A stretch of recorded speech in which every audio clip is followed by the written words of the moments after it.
بسم اللہ الرحمن الرحیم۔ ذوالقرنین اور یاجوج ماجوج۔ ذوالقرنین کا نام سکندر ہے۔ یہ حضرت خضر علیہ السلام کے خالہ زاد بھائی ہے۔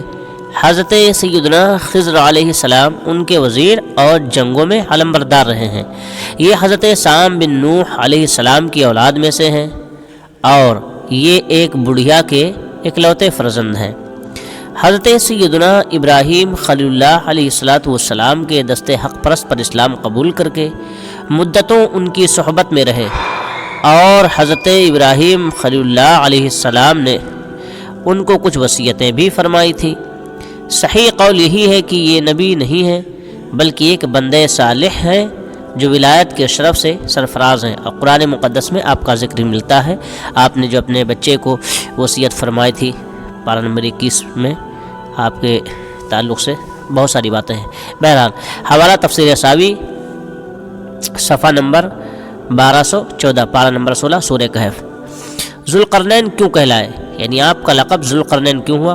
حضور علیہ السلام نے فرمایا کہ یہ ذوالقرنین یعنی دو سینگوں والے کے لقب سے اس لیے مشہور ہو گئے کہ انہوں نے دنیا کے دو سینگوں یعنی دونوں کناروں کا چکر لگایا تھا، اور بعض کا قول ہے کہ ان کے دور میں لوگوں کے 2 قرن ختم ہو گئے اور 100 برس کا ایک قرن ہوتا ہے، اور بعض کہتے ہیں کہ ان کے 2 گیسو تھے اس لیے ذوالقرنین کہلاتے ہیں، اور یہ بھی قول ہے کہ ان کے تاج پر 2 سینگ بنے ہوئے تھے، اور بعض اس کے قائل ہیں کہ خود ان کے سر پر دونوں طرف ابھار تھا جو سینگ کے جیسا نظر آتا تھا، اور بعض نے یہ وجہ بتائی کہ چونکہ ان کے باپ اور ماں نجیب الطرفین اور شریف زادہ تھے اس لیے لوگ ان کو ذوالقرنین کہنے لگے۔ واللہ اعلم بالصواب۔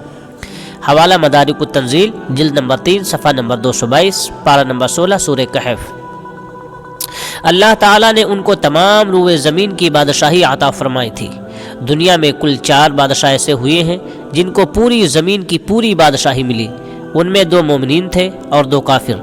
مومن تو حضرت سلیمان علیہ السلام اور ذوالقرنین ہیں، یہ 2 حضرات ہیں مومنین میں سے، اور 2 کافر بادشاہ ہوئے، اور کافر ایک بخت نصر تھا اور دوسرا نمرود۔ اور تمام روئے زمین کے 1/5 بادشاہ اس امت میں ہونے والے ہیں الحمدللہ، جن کا اسم گرامی حضرت امام مہدی ہے رضی اللہ عنہ۔ حوالہ تفسیر ساوی صفحہ نمبر 1216، پارہ نمبر 16، سورہ کہف۔ ذوالقرنین کے 3 سفر۔ قرآن مجید میں حضرت ذوالقرنین کے 3 سفروں کا حال بیان ہوا ہے جو سورہ کہف میں ہے۔ ہم قرآن مجید ہی سے ان تینوں سفروں کا حال بیان کرتے ہیں جن کی رودات بہت ہی عجیب اور عبرت انگیز ہے۔ پہلا سفر، حضرت ذوالقرنین نے پرانی کتابوں میں پڑھا تھا کہ سام بن نوح علیہ السلام کی اولاد میں سے ایک شخص آب حیات کے چشمے سے پانی پی لے گا تو اس کو موت نہ آئے گی۔ اس لیے حضرت ذوالقرنین نے مغرب کا سفر کیا، یعنی پچھم کی طرف، ویسٹ میں۔ آپ کے ساتھ حضرت خضر علیہ السلام بھی تھے۔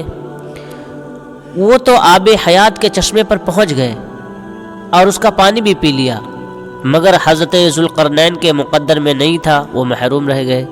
اس سفر میں آپ جانب مغرب روانہ ہوئے، یعنی پچھم کی طرف روانہ ہوئے، تو جہاں تک آبادی کا نام و نشان ہے وہ سب منزلیں طے کر کے آپ ایک ایسے مقام پر پہنچے کہ انہیں سورج غروب کے وقت ایسا نظر آیا کہ وہ ایک سیاہ چشمے میں ڈوب رہا ہے، جیسا کہ سمندری سفر کرنے والوں کو آفتاب سمندر کے کالے پانی میں ڈوبتا نظر آتا ہے۔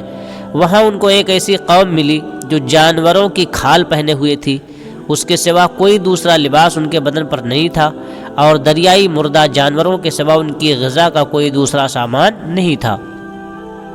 یہ قوم ناسک کہلاتی تھی۔ حضرت ذوالقرنین نے دیکھا کہ ان کے لشکر بھی بے شمار ہیں اور یہ لوگ بہت ہی طاقتور اور جنگجو ہیں، تو حضرت ذوالقرنین نے ان لوگوں کے گرد اپنی فوجوں کا گھیرا ڈال کر ان لوگوں کو بے بس کر دیا۔ چنانچہ کچھ تو مشرف بہ ایمان ہو گئے، کچھ آپ کی فوجوں کے ہاتھ مقتول ہو گئے۔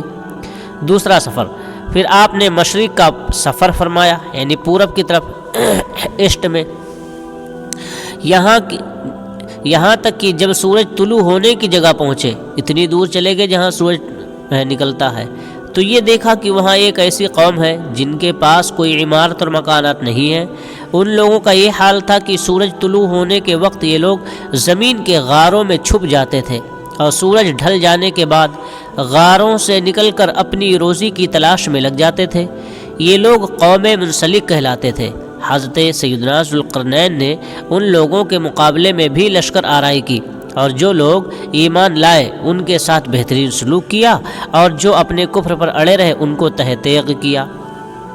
یہ آپ کا دوسرا سفر تھا، پہلا پچھم کی طرف اور دوسرا پورب کی طرف آپ نے سفر فرمایا۔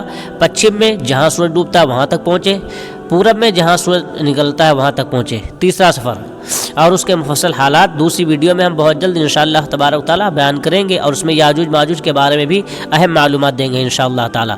تو آنے والی اہم معلومات کے لیے اگر آپ چینل پر نئے ہیں تو چینل کو ضرور سبسکرائب کر لیں اور لائک ضرور کر دیا کریں، اور اپنے دوست احباب کو بھی شیئر کریں، اور معلومات کے لیے ہمیں کمنٹ بھی کریں۔ شکریہ، آپ کا میزبان دلشاد۔